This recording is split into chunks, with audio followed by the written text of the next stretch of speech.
a fig tree. It's in New York City. And this is a small, actually, garden, a private garden, which is a community garden. There's a beautiful lot of still raw. It's not done yet, but there's a lot of figs are here.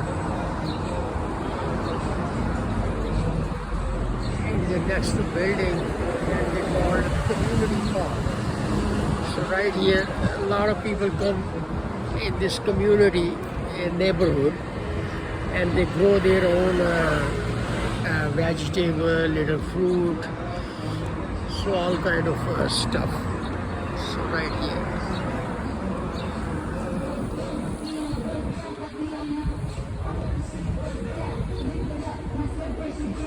When we'll be ready, the people can pick up and eat.